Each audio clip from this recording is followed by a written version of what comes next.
I'm fine, Lisa. You sure you wouldn't rather just go home? Nah, nobody's there yet. I'll just sit here and be quiet. You didn't finish your orange juice. Well, I didn't really want any more. Do you think you have a temperature? Lisa, everybody's got a temperature. If you mean do I have a fever, I don't know. I'll get a thermometer. I can take care of myself. Mark, tell me something. Are you going to be grumpy the whole time you've got this cold? Down to the last tissue. 3, 2, 1. Contact, it's the secret. It's the moment when everything happens. Contact is the answer. It's the reason why everything happens. Contact. Let's make contact. 3, 2, 1. Contact. It's not good for people's bodies to get too hot or too cold. And it feels terrible. Thanks, Sandy.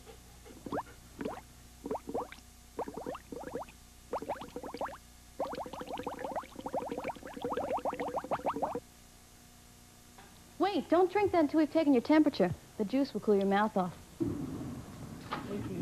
Trini? Oh, is it freezing out there? Your jacket's too thin. You know, it's cold in here, too. Really? I think it's hot in here. Funny, I find it hot and cold. Well, I've been standing outside for 10 minutes. Well, I've been jogging. I've been sick. Oh, I'm so cold. You were right. It's exactly freezing out there. 0? 32. 0. 32. Centigrade. Fahrenheit. Will you guys make up your minds? 3, 2, 1, you're on. What? You're on. Talk now. Oh, yes, fine. Thank you. I'm here to reply to a recent editorial that was broadcast on this station. Terrific. I am Gabriel Fahrenheit, and I, You want to move it along a little faster? What? Oh, yes, Pick I'm it sorry. up there. Last week, you guys talked about the Celsius method for measuring temperature. On the Celsius scale, you'll note that water boils at 100 degrees, and you will note that water freezes at 0 degrees.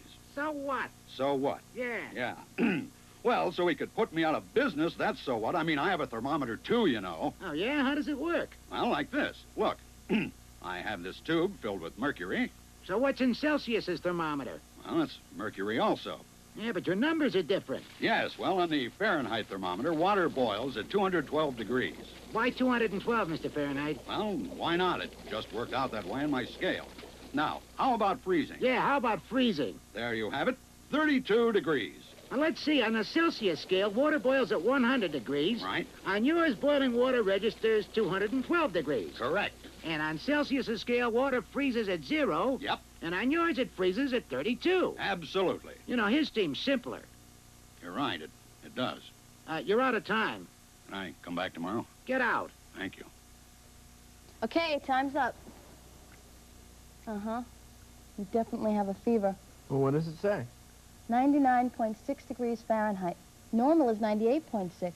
You mean I'm feeling this lousy for 1 degree? Mark's being crabby, but we're not supposed to notice.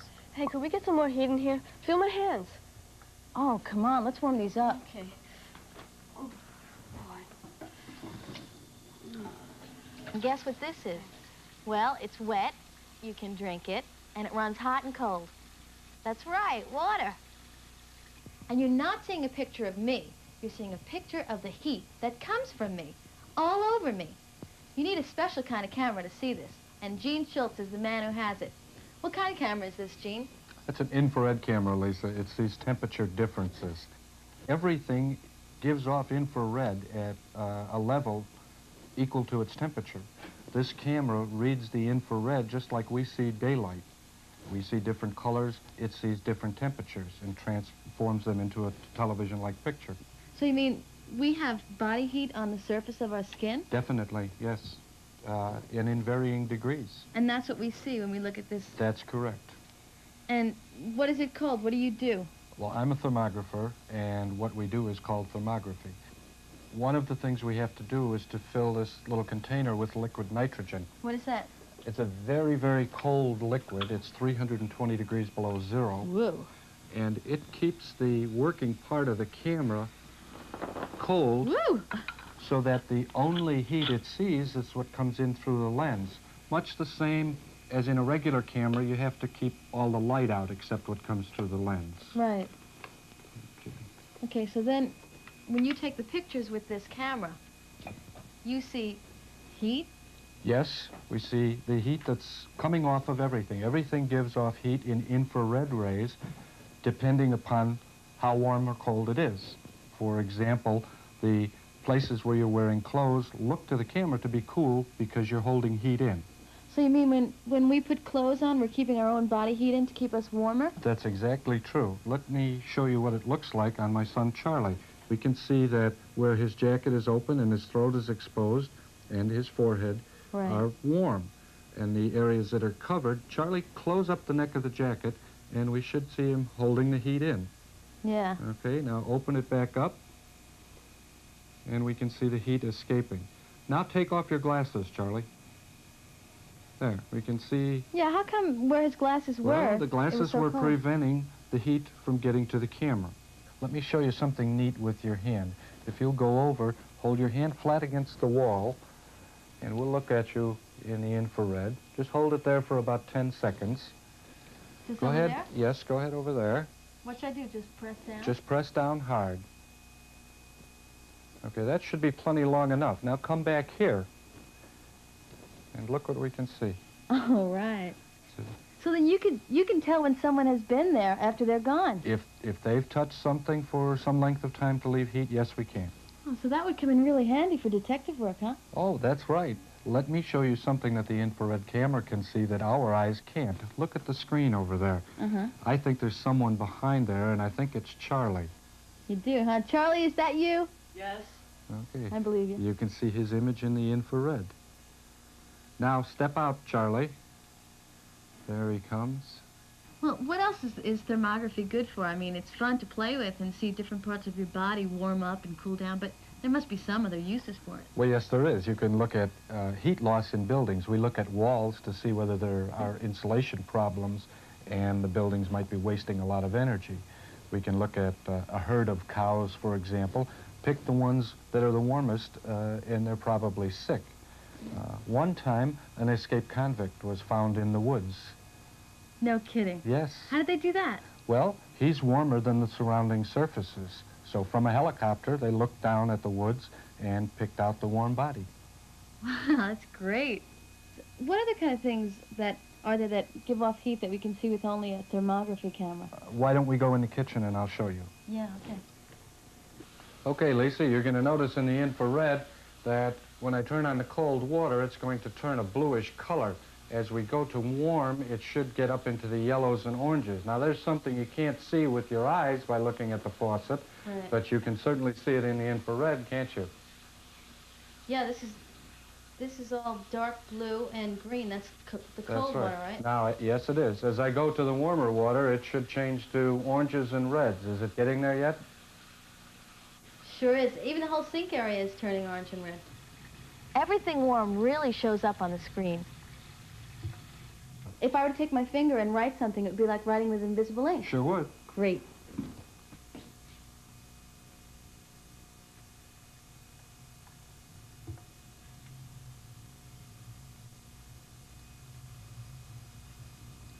I've always wanted to do a little graffiti and not get in trouble for it. Here you go, Mark. Put your hands in these. Why? One is hot water and one is cold water. Come on, you're not feeling good. It'll amuse you. Trust me. How about you, Trini? Hands feel better? A little, but it's still cold in here. That's funny. I'm perspiring. Well, playing nurse is hard work. That's not why.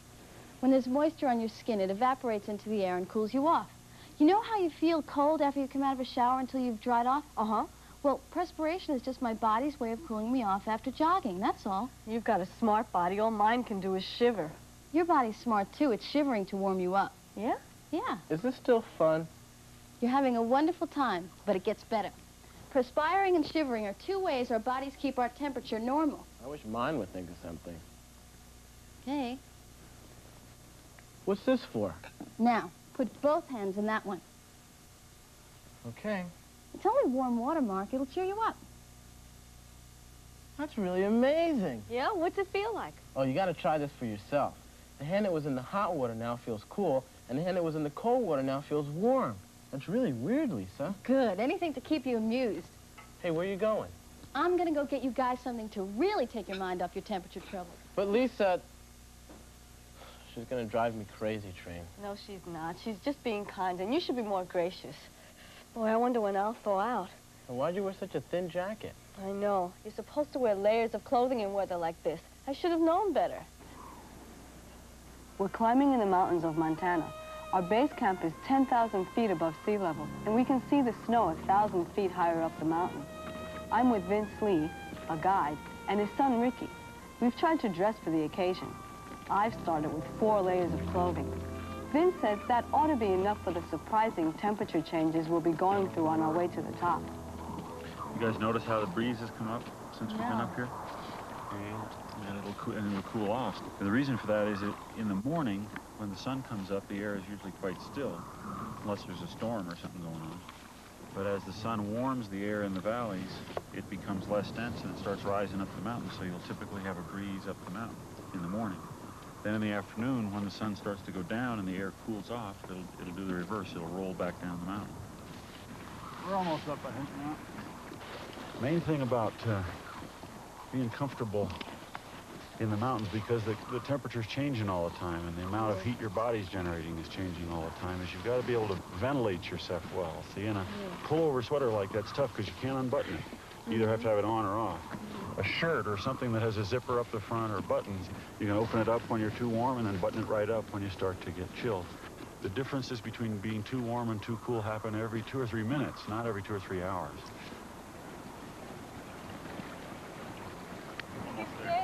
Almost there. Almost there. You bet. A little bit more. All right. There's our snowfield. How cold is it up there? Well, at night it'll go down below freezing. You know, on a day like today, it'll get above freezing a little. A lot of people go in the mountains with blue jeans on, and it's the worst possible thing to do, because when cotton gets wet, it has very little insulating value. It's wet and it gets cold. Worse than that, Freezes.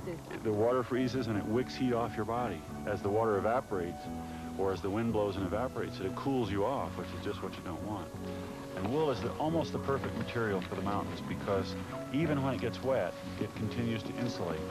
Very few materials do that. All right, huh? Good? X. One left. All right. Let you get a load off there. No more. You want to take it off? Yeah. I've got your vest here. Why don't you take it? This vest, for example, is probably filled with down. And down is wonderful so long as it's dry, but when it's wet, it's almost worthless. A lot of times you hear people dying of exposure, you know, you hear these things on the news. What usually happens is they get wet. They don't freeze to death, they get wet, and then their body temperature goes down and they go into what's called hypothermia. Yeah, I'll put this on. Well, that's a nice spot. We'll do some rock climbing over there and do some ice climbing here. Be good.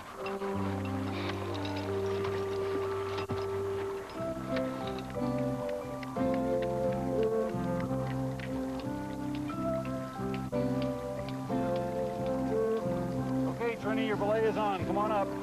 Climbing! Climb.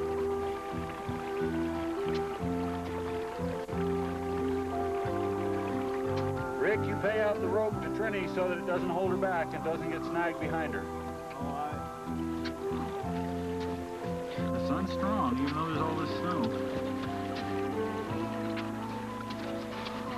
Just stand right in that. Let's get over there if you want. We're going to tie you on. Okay. Here, you see? Yep, lay on.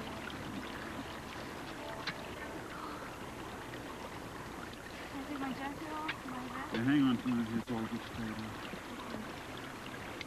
I thought it'd be really, really cold up here with the snow and everything, but it's not. And the sun's shining, it's like a great big mirror. See, and that sun hits the snow and comes right back off at you, and you get double sun. You get sun from the back and sun from the front. Can you grab my knapsack? So Yeah, hang on, let me get Ricky on. Most people who have trouble in the mountains or in the woods from weather do so because they get wet. But if you don't get wet from snow or rain, you can get wet from just perspiration. People will work so hard and their clothes will get filled with sweat. And then it's nightfall, say, and they decide to stop, and their clothes are all wet, you see, and that water starts evaporating out of those clothes, and that just cools them right off. They have no way to get warm. So it's best that when you feel yourself getting warm, to take off whatever you have Exactly. extra.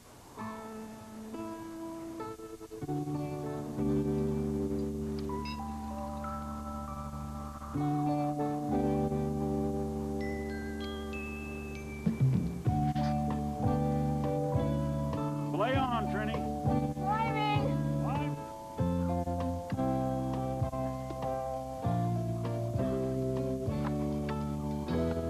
Just come on up in the moat here. It's kind of late in the day, we better hustle. Just find you a safe spot down there so I can take you off belay and put Ricky on.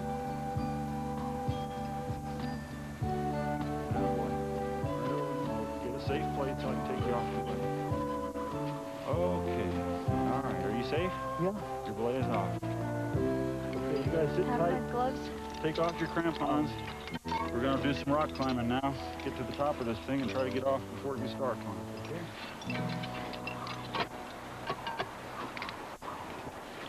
Why do you do this, Vince? We'll find out. Really? No, Ask me that question when we get back no, I want to ask you now. Ask me when we get back tonight. I want to know if it's worth it. If what I'm about to do is worth it. I mean, why do you do a crazy thing like go mountain climbing? You'll find out the answer, or if you don't find out the answer, you wouldn't understand it if I told you. Ready to climb? Yeah. Okay, climb.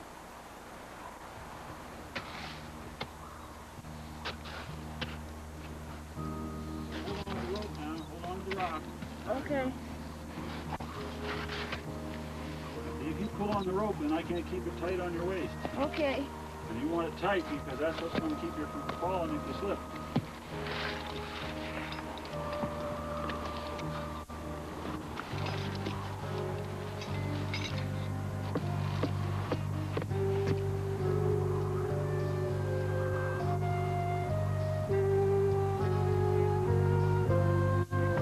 Go for it, Trini. I got a good belay on you. Come. Oh, boy. All right. The summit. Come on, Rick. Attaboy. Huh? Good climb. You feeling better, Trini? Yeah. How about you? Eh. You guys ready for this? Brace yourself. Ta-da! Oh, wow. Lisa, what's this like? I can't believe this. This is Vicki Johnson. Hey, are you an astronaut? No. No. You look like one. You sure do. No, I'm an engineer with Hamilton Standard, the company that makes the life support system for the shuttle spacecraft. Oh, wow. How does that suit help the astronauts? Well, it supplies oxygen and removes carbon dioxide out of the air when the astronaut breathes. It provides a pressurized environment for the astronaut, provides communications to the vehicle, and it has its own battery source, so that has its own power, and it provides cooling water. Does this suit have a heater? No, you never need a heater because it's so well insulated that the astronaut always needs to be cool. Your body heat is kept all inside, so very quickly the inside of the suit gets up to 98.6 degrees and more. Yeah. So I have a pair of long underwear on, and there's little tubes all in it, and there's water that flows through the tubes and into the backpack. And the backpack has a refrigerator in it and cools that water, and it just recirculates and keeps me cool. So it's the water that's cooling your body off? That's right. Does this suit come in sizes? Yes, they'll come in small, medium, large, and now an extra small and an extra large. So anybody from a woman my size to a guy 6'4" and a couple 100 pounds will be able to go into space. Are those the controls that control all the things that go on in the spacesuit? Yeah, and there's a display here that tells me what to do. It tells me how to get ready to go out into a vacuum.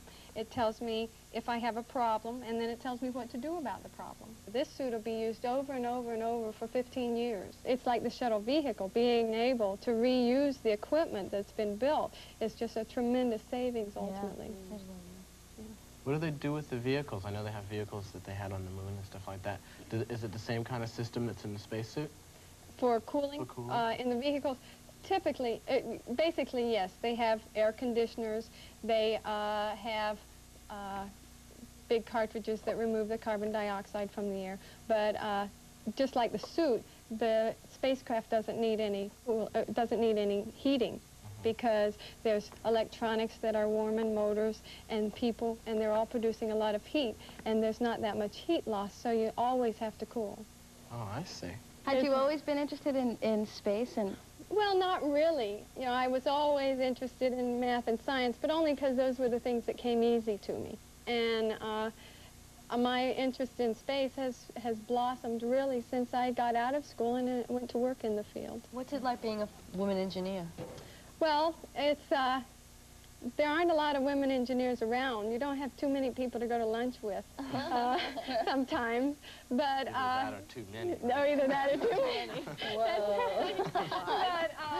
But it's really a lot of fun. You know, it's very challenging. There's a variety of different kinds of things you can do in engineering. We have people that are in our analysis group that do all the analysis to decide how much oxygen will you need for 8 hours out in space, how much water will you need for cooling, all these things. We have a design group that they get the requirements and they sit down and they design something to do a certain job. And I'm a project engineer, and I take what they do, I take their design, and I make it happen, basically. I get the parts and I get the people to assemble them, and I write the test procedures, and I get it tested and ultimately ship it. Job. By the way, what do you have in your suitcase? Oh, these are my Earth clothes. And I guess I'll go change and come back to see you later. How's your cold now, Mark?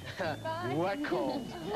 Whenever there's trouble, we're there on the double. We're the Bloodhound Gang. If you got the crime, we've got the time. We're the Bloodhound Gang.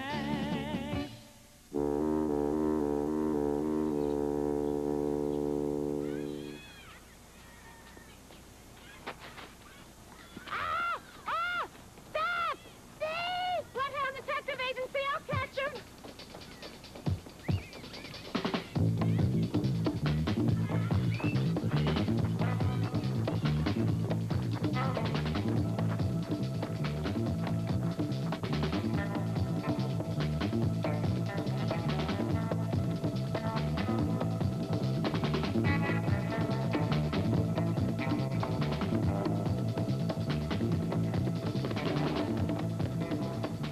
Hey, punk!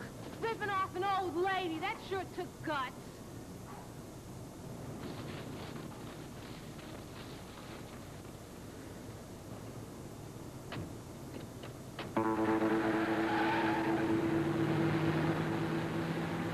Mr. Big. No identification? This was all that was in the purse? Just the envelope. It's blank. But it's sealed. Maybe we ought to open it. There's something inside. Maybe an address. Blank, too. Why would a woman walk around with nothing but this in her purse? Doesn't add up. But it must add up to something. Why would they kidnap a shabby old lady? Maybe it wasn't the old lady they were after. Maybe it was this blank piece of paper. Secret writing. I'm gonna go call Mr. Bloodhound. Doesn't anybody have your ears on? This is Private Eye looking for an idea, Mr. Big. Someone give me a holler. Thanks, Mr. Bloodhound. Hold on a minute. Mr. Bloodhound says if invisible writing was done with lemon juice, heat should bring it out. I know that one, but it's not working. Well, there's nothing here. It must not be lemon juice, Mr. Bloodhound. Is there anything else we could try? Salt water? Okay, thanks. I'll call you back if that doesn't work. Mr. Bloodhound says you can write secret messages with strong salt water. The writing will appear if you scribble softly with a charcoal pencil. I sure hope the police found the old lady. They should have been able to trace the license. Look, there's something coming up.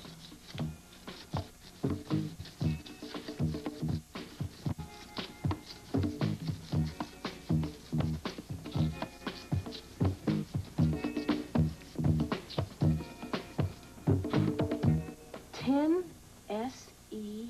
Bay. 925 1730. Can you make any sense out of it? 10 SE. 10 SE. Could be a direction, 10 southeast. Sounds like Tennessee to me. Of course, Tennessee Bay. Never heard of it. Well, if it's around here, we should be able to find it on the map. Thanks for the comeback, Invisible Man. This is Private Eye wishing good numbers on you. Got it. Guess who Mr. Big is? Big-time smuggler. His real name is Aces. Bloodhound Detective Agency. Whenever there's trouble, we're there on the double. Mr. Bloodhound isn't here. What? Yes, Mr. Aces. We'll expect you.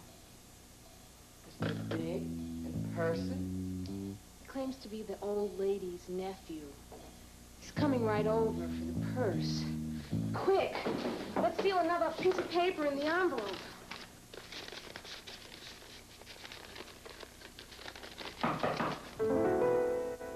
Mr. Big? Sure got here fast. Quick, hide the message.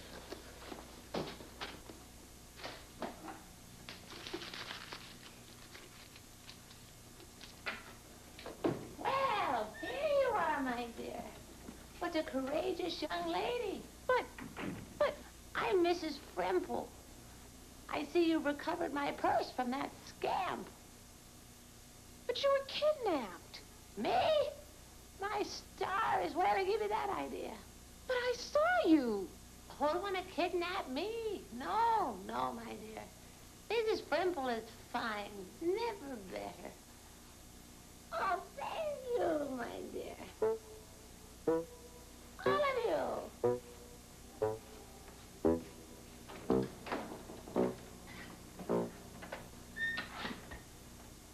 Your story's fishy.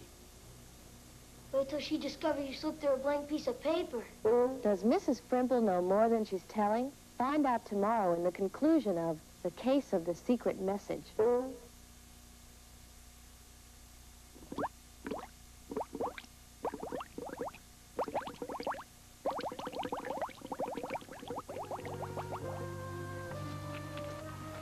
Today we've been talking about the temperature of the human body and how you protect the body from getting too hot or too cold.